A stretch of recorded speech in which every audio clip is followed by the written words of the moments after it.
Welcome to episode 5 of the Steve in the Hood present Boston Sports Podcast. I'm your host, Steve Thompson, co-host Chris the Hood Blackie. We got our first special guest on the show tonight, so we're pretty excited about that. We got Justin from Celtics Stuff Live on CLNS Media Network. So, first of all, Justin, thanks for hopping on with us tonight. Yeah, man, I love a startup. I like to get in at the ground level, and I'm glad that you reached out to me. And obviously, Chris and I really kicked off this Tombstone Fridays thing and kind of connected on Twitter. So I'm happy to join you guys, and you're doing really good work. Cool. Appreciate that. Yeah, thank you. So let's start off with the big news last night. Out of nowhere, it kind of seemed, they were talking about it a little bit about a month ago, but Kyrie Irving to the Celtics. He gave up a lot, sent Jay Crowder, Isaiah Thomas, and the Brooklyn pick. What's your initial reaction, Justin, to the trade? Well, I'll tell you what, I wasn't really a big Kyrie Irving fan, and maybe he's kidding around, maybe he's not, and this is stupid. So this is really like non-basketball reasoning here, as far as a player, sure he's not really all that much better of a defender than Isaiah Thomas, at least statistically. But the whole flat Earth thing just really got under my skin. Not to mention he plays for Cleveland, right? So sometimes get used to just not liking these guys. And you're supposed to be objective, but the great thing about new media and social media and blogging and whatnot is it's left a lot of room open for you to express your opinion from. At least you want to be objective if you want people to take you seriously, and at the same time, it's opened the door for a little bit of a fan-based perspective, right? So I'm a fan, but I cover the team, and I've covered the team professionally, and I've enjoyed that. But at the same time, I'm not afraid to share my fan opinion with it, and it's really hard when you get used to watching a player you play against that you don't like, and then try to adopt them in. So initially, I was pretty hesitant to trade for Kyrie Irving, and I don't think he's a transcendent player. I think he's a very good player. And my initial reaction was barf, and I wasn't mostly too because of the pick, because I really felt like if statistically Isaiah Thomas and Kyrie Irving are equals, and we're giving them Zizic, who who knows what he'll be, but he's gotten some respect around the league for what he's done in Europe and whatnot. He's maybe not your today's NBA center, but he definitely had some skills that I thought the Celtics could use, and situationally anyway, in the coming seasons. But then you're also giving them Jay Crowder, and so you take away the hip, and you take away the fact that Jay really was not going to. He was going to struggle to find a spot that he would be happy with on this roster by them going out and signing Gordon Hayward. If you take that out of the equation, you just go, well, wait a second. Kyrie and Isaiah are statistically equivalent, and we're giving them more in the terms of two players and one really good role player / starter in Crowder. That doesn't make any sense to me that we're adding the Brooklyn pick, which is so valuable. Now, with a little bit of time and just trying to think through what Danny may have been thinking, I'll say these simple things.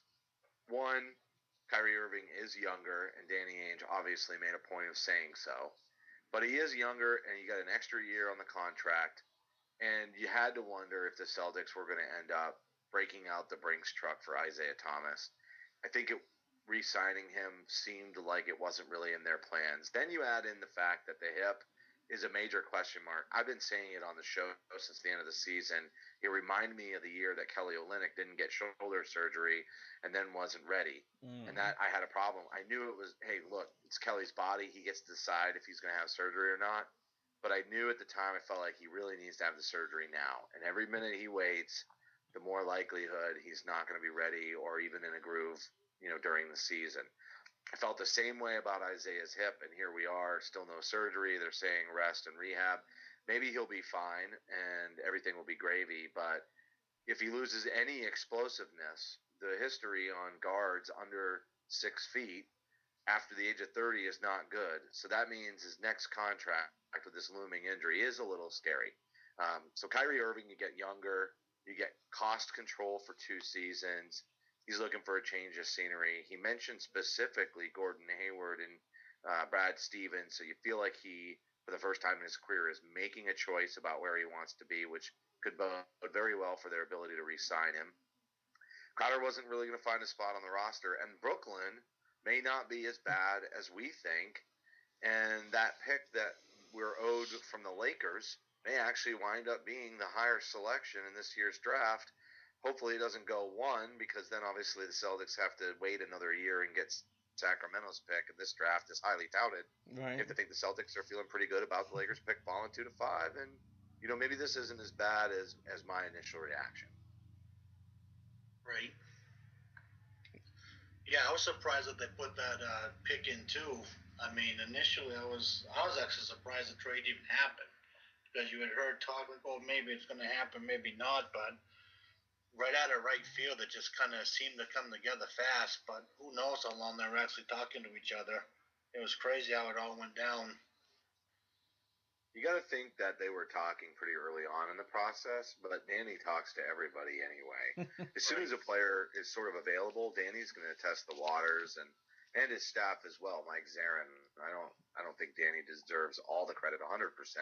He's bold enough to make moves like this. I do think it's a steep price, but I will also say one little asterisk on it. If Isaiah Thomas doesn't wind up being, MVP, sort of, top 10 MVP candidate, having the season that he had this past year, or even 90% of that season for, another couple of years, if he winds up, this injury curtails his career, then you're going to think Danny's a genius for trading the pick. Well, I don't think you're actually going to find out who really won the pick, so to speak. Well, not the pick, but the trade for a few years, especially if James leaves Cleveland and something happens with Thomas, like you said. And then you got another year with Irving where supposedly he's really happy about being a Celtic. Maybe you get him re-signed. I think everything shifts in Boston's favor at that point, especially if Cleveland don't win the title next year. Yeah, and I think I have to go back and look, but I think they'll not only be signing Kyrie Irving, but maybe Jaylen Brown's contract is up that year, or maybe it's the year after. But, they're going to have a couple of young players. This also gives them the ability to develop these top picks. And I also wonder if Marcus Smart would have started if they had, another point guard capable player to come off the bench. I think Jaylen Brown's going to get the start now, almost guaranteed, just because of the fact that if they put Marcus Smart next to Kyrie Irving, which, by the way, wouldn't be a bad idea, working Kyrie off the ball, setting him up for ISO time, but not having him have to work the offense and everything wouldn't be a bad thing. And Marcus Smart could really cover with his dogged defense for Kyrie's lack, right? They would be a good tandem. The problem is they got nobody off the bench that can direct the offense. Marcus Smart's almost hogtied into a bench role because they don't have anybody else that could do it. And by the time they would correct that scenario, Jaylen Brown will have either proven to be a good starting 2 or he won't. You have to love the length on this team. You really have to look at it and say, even though they still don't have like a true big man, they have Baines in spot situations, or he might even start the season for all we know, the same way that Brad leaned on Amir Johnson all those years, and they might try to go a little bit bigger. And maybe that's really appeasing Horford more than anything else. I don't know. But if you think the starting lineup is Kyrie, they did get a lot taller at that position. So maybe that helps them schematically on defense and just be, even though he's not a better individual defender than Isaiah Thomas statistically, maybe the team overall is better on defense and can do more things.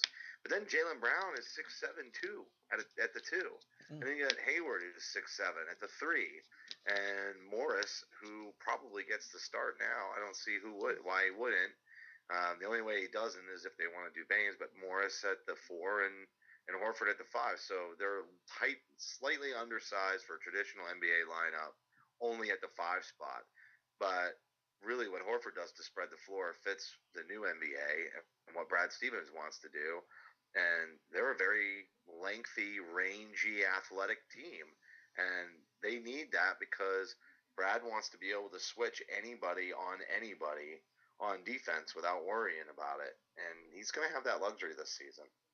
Well, I really like, the youth that they have. I mean, if everything breaks right for them, they're all going to be in the prime at the same time.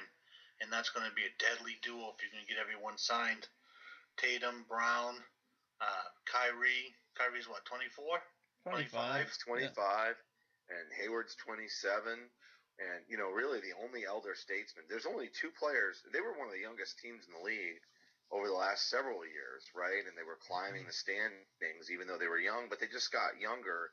And an argument can be made that they're not any worse than last year's team pretty easily. So you look at Baines is 30 and Horford is 31, and those are the only two guys that are over the age of 30. Do you know how old Kevin Garnett and Ray Allen were when they traded for him? I believe they were older. Oh, same age, they really? Older. Wow. Same age or older. Exactly. Same age or older. And I like the way they play because they're not really afraid of anybody. And that's what I think makes that team unique. They just get in there and grind, basically. Now, I'm wondering how things are going to be with Kyrie and Hayward, how that's going to work out. What's Hayward really think about the situation, do you think? I got the sense that those two were actually kind of close and that they had talked a little bit maybe. It's hard to say, but there were all these little snippets coming out in the media linking, just in, off-topic kind of conversations, like Kyrie would really like to play with Hayward. It made me think that the two of them, maybe they work out. We'll get details, I'm sure, as we get closer to the season. Out of respect, probably for Isaiah and Crowder's contributions, it's probably not totally blowing up all these connections. But I think that Hayward probably has some connection to Kyrie. They probably do want to play together, and I think it'll work out great just because you remember Evan Turner being that Swiss.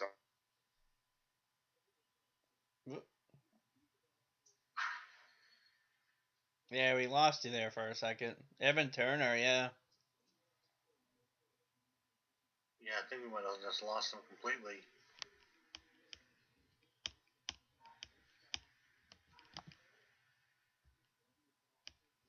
Yeah, he's still there. I mean, I remember, when Evan Turner was here, that guy was awesome. He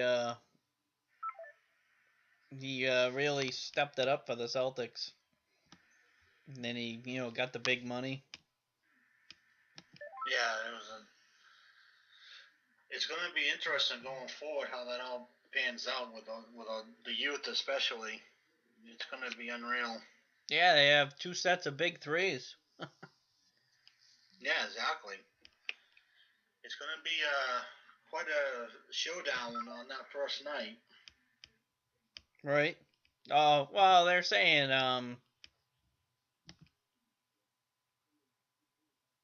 that Isaiah is not going to be ready for that first game. I wonder if there's something actually more wrong with him that is being led on. Isaiah? Yeah, I think there is. I mean, I've been worried about his hip since it happened. Yeah, big concern. Yeah, you back, Justin? I am. I don't know what happened. I had full bars. I just switched over to the Wi-Fi, but maybe one of the towers went down. I don't know, but yeah, you were talking about Evan Turner.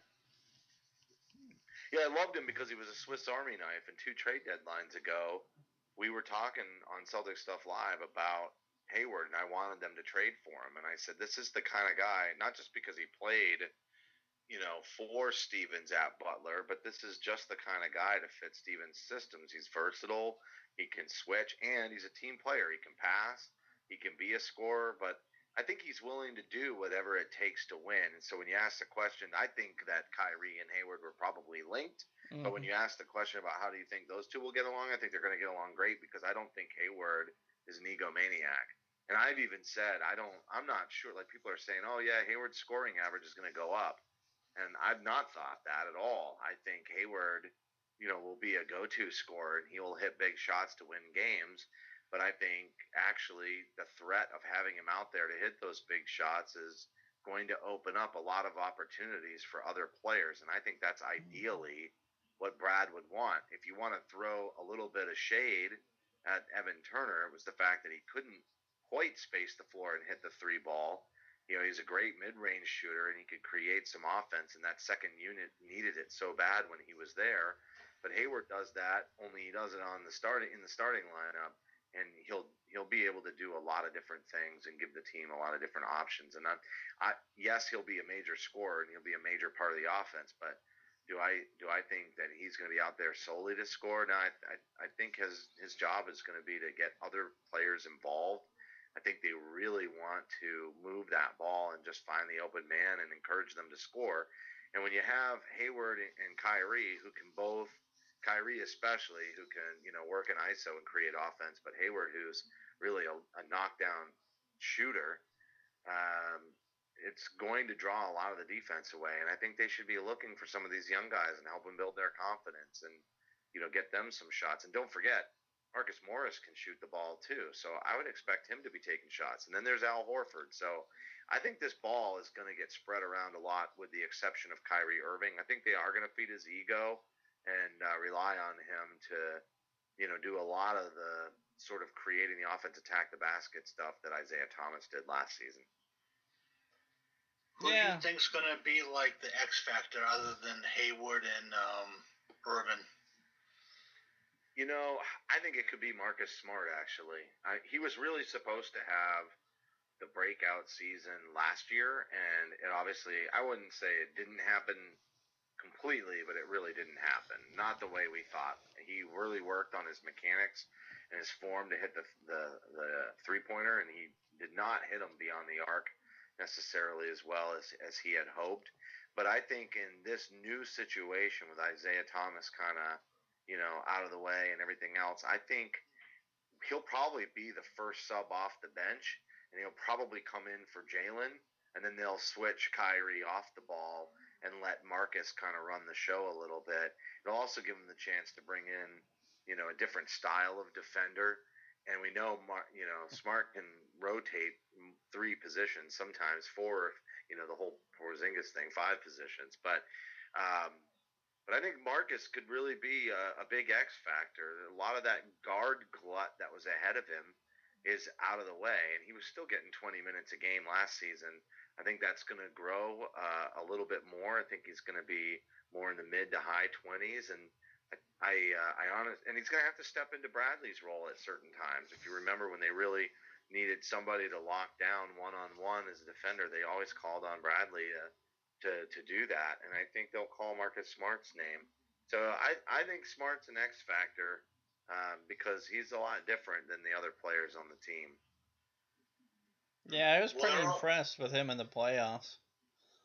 Smart. He's a closer. You know, I used to be in healthcare. Now I'm in sales, so I'm gonna go ahead and use the closer moniker, I guess. But he's since very early on, he wouldn't shoot well for 3 quarters, but when the game was on the line, he'd do it. He'd get it done, and I wouldn't be surprised to see him. As I mentioned, Smart's, I think, the first sub off the bench to be able to handle the second unit, but I think ultimately he could, it's not who starts, it's who finishes the game. I think Marcus will be on the floor, and I think they will know that they want to keep Kyrie somewhat fresh too, and they want him to be able to score. So I'm not going to say that Kyrie won't get the ball in his hands to close out games, because he will. But I think they would like to have Marcus Smart out there to be able to take a little bit of that pressure off and set up the offense and do pick and roll and all that, so that it's not just Kyrie Irving, and it will get other guys involved. And also because they're going to focus a little bit more on defense. And as much as I do think Jaylen Brown's going to be an excellent defender in this league, he is still a young player, albeit rangy. And I think they might look to Marcus to be out there with the finishing 5. And Brad likes to finish games small. So, you could almost still see the possibility of Brown being out there, and maybe they don't go with Morris. Maybe, depending on the kind of season Brown is having, or even Tatum, it could go a bunch of different ways. But you might see Irving and Smart and Brown and Hayward along with Horford, or you could sub out Brown and sub in Tatum depending on who's playing hotter at the time. It's probably going to be Brown, just he's got an extra year under his belt, but it's hard to say. Celtics are pretty high on Tatum, and he showed well in terms of his ability to generate offense in the summer league. But you get my drift. They might go a little bit smaller, a little more athletic, and you might still see Marcus Smart out there to finish games. Well, a lot of people keep debating like who's going to have the better career, Brown or Tatum. I mean, it's impossible to say at this moment, but without seeing any regular season games from Tatum, I have a gut feeling Tatum's going to have the better career than Brown. But I think Brown's always going to be better defensively than Tatum. Yeah, I mean, I guess it depends on how you want to qualify better career, right? I mean, right. If you value defense, you might go one way versus the other. The thing is that Tatum is a much more offensively polished player right out of the gate. And it's funny because, and this, if I didn't do a podcast, you'd call BS on me, but I can just have you go back and listen to the shows. Leading up to the draft 2 years ago, I said I want them to select Jaylen Brown. I mean, that's my guy. That's who I want him to get. Really? Yeah, and when he was picked, the booze and the craziness, and we wanted Jimmy Butler and all that, but I had my eyes set on him. That was the guy. I was like, listen, over aggressive to a fault, intelligent, super athlete who has some question marks about shooting, and I figure shooting is, I think with confidence and time and practice, the most easy to correct. Right. As long as he's got the work ethic, and I just felt like there was a lot of signs there that the work ethic was there, but the athleticism was off the charts. Then flash forward, this January, Tatum finally gets healthy. He's playing. I don't get to watch a lot of college basketball because I focus on the Celtics, I focus on my career, and I focus on my family. So, it's not like back when I was younger, I got to watch a lot of college ball. I just don't anymore, but I was watching a lot of the Duke games and got a chance to watch Tatum, and I said to my co-host John Duke, who is clearly a Duke fan, I said, John, I know this sound weird, yeah, and everybody hates Duke, right? But you ain't kidding. Nope. You should hear the conversations me and Steve have about Duke. Oh well. You and 90% of the rest of America, right? Well, I'm a UK fan, so a lot of people don't like me either, so it works. I was going to say, if you're a New England sports fan, everybody hates us. So, if you want to throw Duke into the mix, and you're in New England, you certainly already got the thick skin for it. But I will say, I was watching Tatum, and I said, this is going to sound crazy, and I was never high on Lonzo Ball, and he'll probably prove me wrong and be awesome. But I said to my co-host, I said, we know we're going to get a top 4 pick, and then there's Josh Jackson there, and I know everybody says really Tatum's 4, but I'm thinking like I might like Tatum the most in this draft. I go, I know it sounds nuts, but I'm not going to be disappointed no matter what happens with the lottery for the first time in forever, because I know he won't be worse than 4th, and I like all those players, but I really like Tatum, and he'll definitely be available. And then lo and behold, they trade down, and the team clearly thought the same way, having way more information than I did to feel that way, and made their selection. And it's, again, I think shot selection for any young player is an issue. It will be for Tatum, but he'll get away with it better than Jaylen Brown because he's so gifted. Right. Yeah. So you're 2 for 2 for picks in right now, Brown and Tatum. Last 2 years, man, I'll tell you. And the last time that I hit on a player like that was Al Jefferson. He was the guy I wanted. I was like, we got to get that guy. I love that guy. And, out of high school and, et cetera. And did he ever wind up being, he obviously didn't become Kevin Garnett, but he wound up being the piece that got us Kevin Garnett. And he was still with the team when I first began to get locker room access. Him and Kendrick Perkins had 2 lockers side by side. They were so entertaining. They were really something. They were boys. And it's too bad we didn't get a chance to see them kind of grow in their careers together, because they really balanced each other well. Al being the gifted offensive player and Kendrick being kind of the defensive, gritty guy. And Al wasn't much of a defender. So they complemented each other really well, but they also had a really nice, kinship going in their early days with the Celtics. It was fun to watch, and but that was the last time I had my heart set on somebody. It's not like every year I go, oh, this is definitely my guy. But the last 2 seasons, I felt that way, and the last time was Al Jefferson. I'm still totally convinced that Perkins doesn't get hurt in that championship series they beat LA. Definitely, because who else was on that roster that could have slowed it down? There wasn't. It was just running away from them. They were totally gassed, and what it takes to finish out a game 7 like that is just grit, determination, and just he had all of that. He embodied that. Of all the things that he didn't have in his arsenal, that was something he had, and he would have probably provided a spark. Yeah, especially how they were fairly big at that time.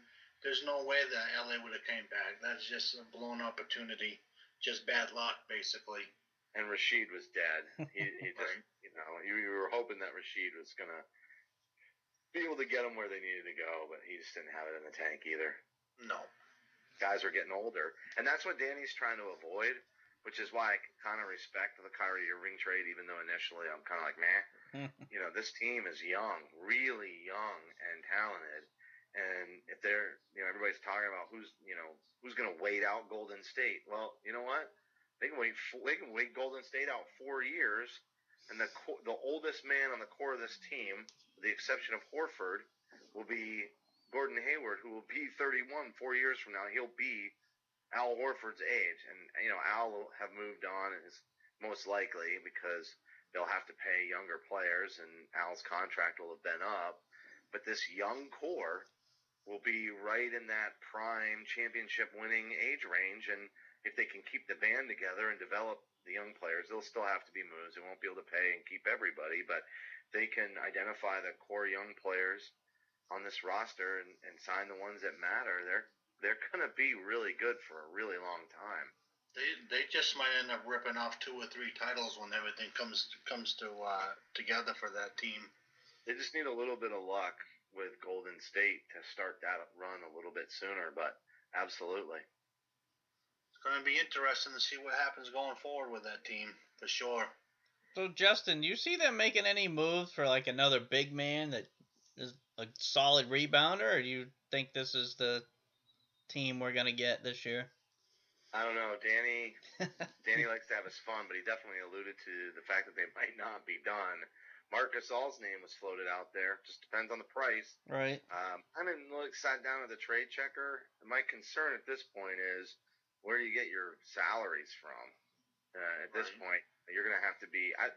Mark's an older player. It would definitely position them well. They'd have a shot blocker. They'd have another shooter. He's added the ability to hit beyond the arc to his game, which he didn't have before.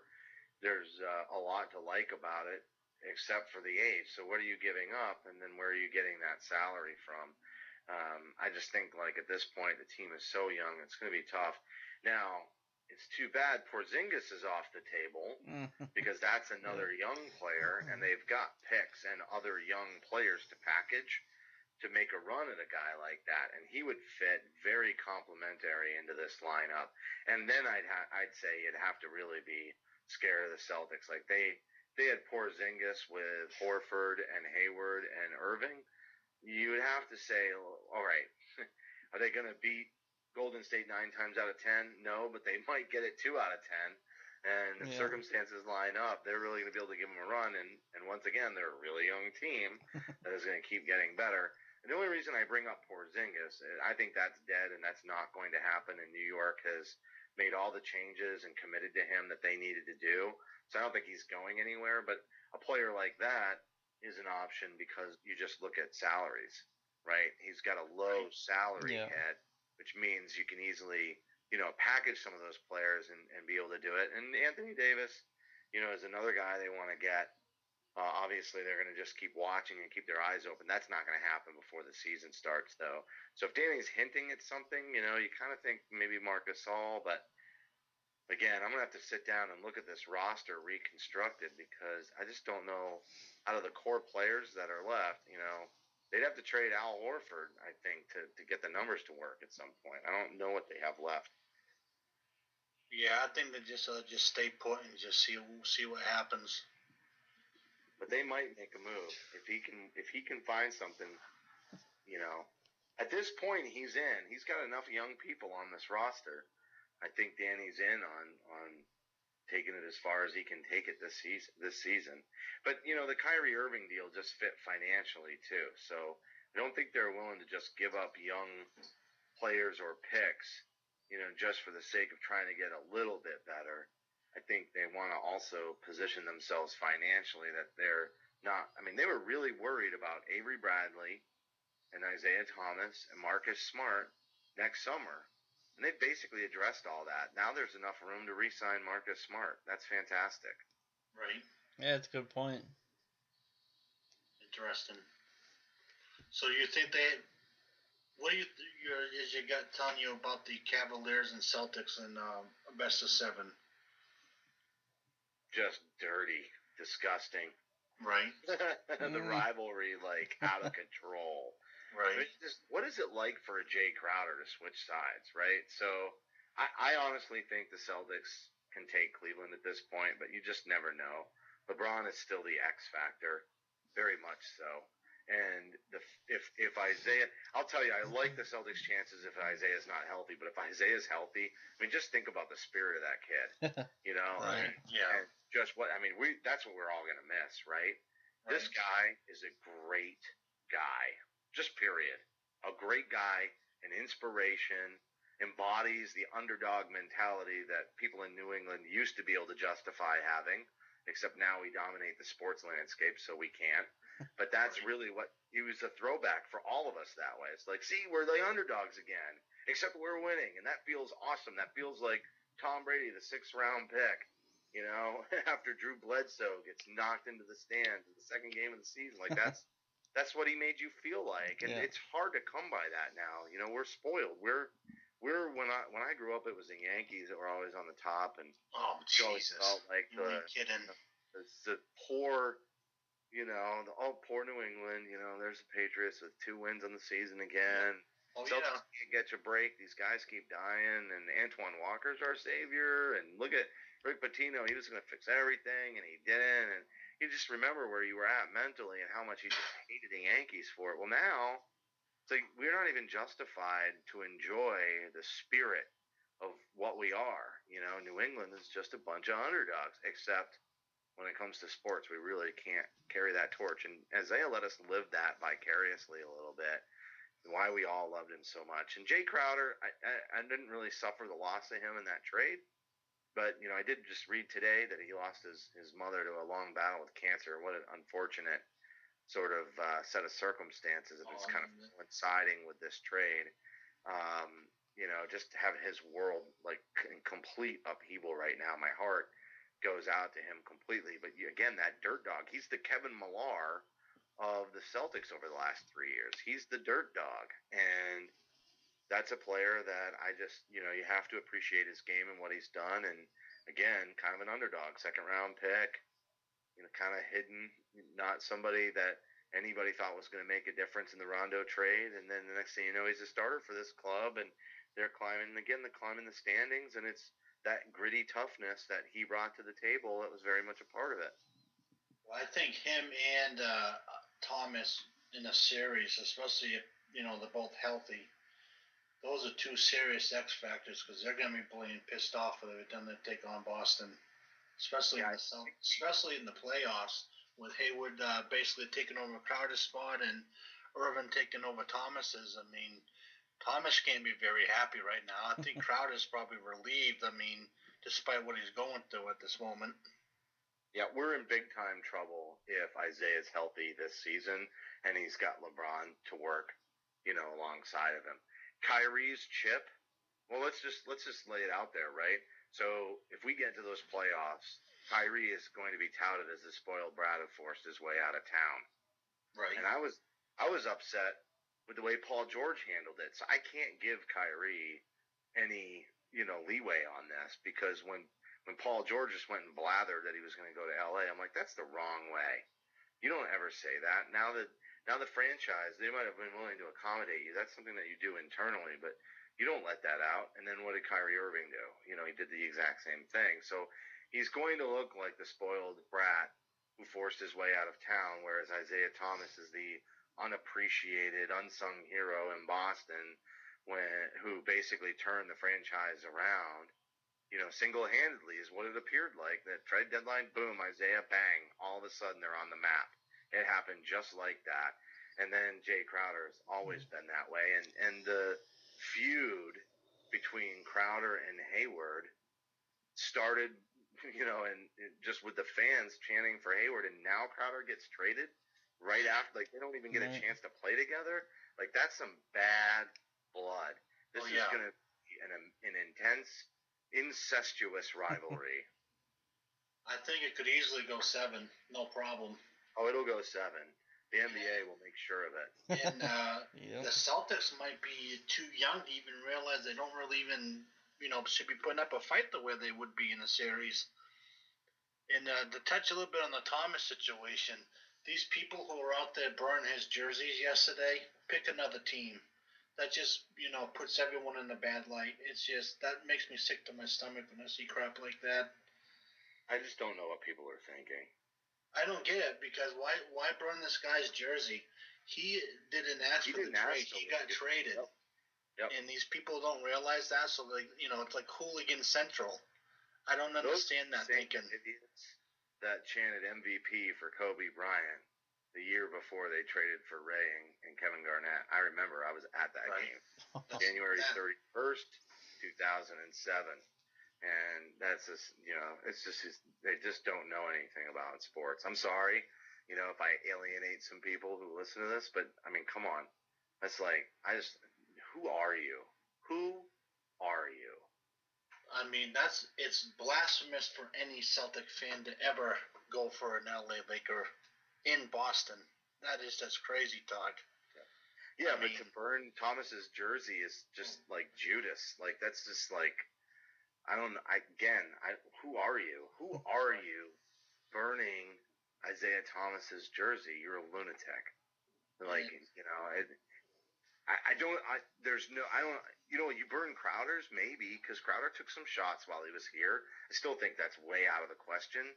But, maybe he got some criticism and he didn't necessarily always draw he drew some ire of the fans. So, somebody who particularly had a problem, maybe, but Thomas literally did nothing wrong ever. Right. The hip is unfortunate, and if I were going to evaluate the trade simply on emotion and not, the details of it, I'd never want to trade Isaiah Thomas for Kyrie Irving, period. And even then, I still think it's a high price to pay, and it might not work out for the Celtics, but Danny took a chance. We'll see how it goes. But it's, when you dive into it, yeah, maybe the pick isn't as good as we think it is necessarily, and maybe Isaiah's hip is way worse than we think it is. But there's no world in which burning his jersey makes sense on any level. What did you think of that, Steve? You've been kind of quiet here. Well, the burning of the jersey? I think it's... Yeah, the burning of the jersey, and just the what was your reaction to the trade? I know we talked off air, but tell the people who will be listening how you felt about it. The burning of the jersey, I think, is just ridiculous. I mean, it's Isaiah. I mean, he brought this city back to life as far as like the Celtics, and he was a much must-watch TV. Right. I mean, he didn't leave via free agency either. He was traded. Exactly. I mean, he didn't have any control in the situation. No. Not like he can say no. I mean, he didn't go to Danny and say, "Hey, get me out of here." Exactly. Every chance he got, he's like, "I love being here. The city's great. I love the fans." Well, I got a question for both of you. It's been 24 hours since it's happened. Do you feel any differently now than you did at the time? No, I mean, I like the trade. I mean, when it first came out, I'm like, wow, Isaiah's hip must be worse off than what they're telling everybody. What about you, Justin? Has your opinion changed on the matter? It has, because initially it was an emotional response. They really did not want to see Isaiah go. if I'm really listen, I wanted to see them win a championship with Isaiah. That would have just been so awesome. Yeah. But the truth is I just don't think they were going to pay him. The hip was an issue. There were a lot of things that weren't lining up. So, do I still love the trade? No, I don't love the trade. I understand the trade. I think a lot of things could go a lot of different ways. It's not like Kyrie's got unblemished injury history either. Right. So you just never know what's going to happen. Time will tell. To your point, when we kicked it off to start the show, 2 years from now, 3 years from now is when we'll get a really good look at how things played out and be able to say one way or another. But my initial response was, barf, I don't want to give up that pick, and I have an emotional attachment to what Isaiah Thomas has brought to the table. Since then, I've softened and I've said, okay, at least understand it. It makes sense financially. It seems like they overpaid a little bit, but you just signed Hayward, and if you're going to end up going into the season and Isaiah can't be the player he's been in the past, it does make some sense to lock that down, and you remove the risk of whether it could be very difficult. What if he doesn't get back to 100% until March, and then in the off season he wants his payday, and another team is willing to throw the money at him? What are you going to do at that point?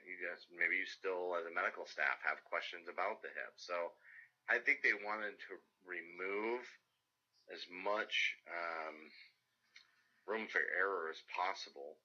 And Kyrie's contract is only like 17 or 18 million, somewhere in between there this year. So they pay a little bit more for him, but they shed the salary necessary to do it. And then next year, Isaiah would have been looking for, $30 million a year? Yeah. So next year, they're cost controlled, and that's what allows them, hopefully, to be able to bring Marcus Smart back.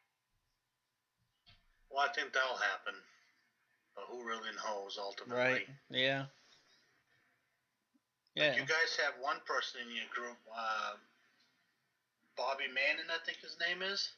Yeah, Bobby Manning with Celtics blog. And oh, my God. He's been, having I don't think he's come to terms with this whole thing with Crowder getting moved yet. Yeah, he loves Crowder. There's a lot to like about Crowder, but there was no room on this roster. He was going to end up playing small ball 4. He would have done okay with that as a 3-and-D guy, but the team still would have been small. He wouldn't have rebounded, and then he would have been looking over his shoulder at Marcus Morris and resenting the Gordon Hayward signing. Once, it was I'm not saying it was a foregone conclusion that they were going to trade him, but I think once they had a trade and they needed salary, it was a foregone conclusion he was the first guy that was going to go. They brought in Baines, they brought in Morris, they have Horford, and then they got Hayward. It was a real crunch for Crowder's spot on the roster. So I get why Bobby or anybody is a fan of this team would miss Crowder, but I'm not going to act like Crowder is like the missing piece to a championship. He is expendable. And he was going to find a hard time of a role that was going to satisfy him on this team after where he'd been. That was going to be a nightmare. So I think the Celtics kind of managed that at a very unfortunate time in his life, obviously, and they managed the hip, and they said, okay, now we're healthy. We've got a scorer. We still have somebody who can work out of ISO and drive to the rim, one of the best finishers in the league offensively. We're not taking a step back defensively, but we're not taking a step forward at the position. And we really locked down a number of different issues that we have as we were looking at roster construction over the next several years. And so that's the reasoning behind it. It doesn't necessarily make my heart melt. And if Isaiah does wind up going off this season and having a great year, I'm going to say that we overpaid by adding the pick. That's basically how I look at it. Sounds good. You guys want to wrap this up? Yeah, sounds good to me. Justin, what's your Twitter handle? My Twitter handle is @CSL, which stands for Celtic Stuff Live. It's @CSL_Justin. Cool. You got anything else you want to plug? No, just, listen to Celtic Stuff Live. Right now we're going every other week, but we'll be recording on Sunday night. You'll get John's and my take, in addition, with a little bit more time to think about it. Obviously we're getting the instant reaction. John and I will let this stew a little bit till Sunday, and then you'll have a show the beginning of next week. And, definitely tune into that and all the other great content on CLNS Media Network. Cool. So, Chris, what about you? Chris the Hood 420. And mine's Die Hard Boss fans, and we play for titles. And check out our website, www.diehardbostonsportsfans.com. Also, go to the Postal Center in Lee, New Hampshire. You can get some of our merchandise, t-shirts, and stuff there as well. So, intro and outro music provided by Kevin MacLeod. Thanks, everybody, in advance for tuning in. Have a good one.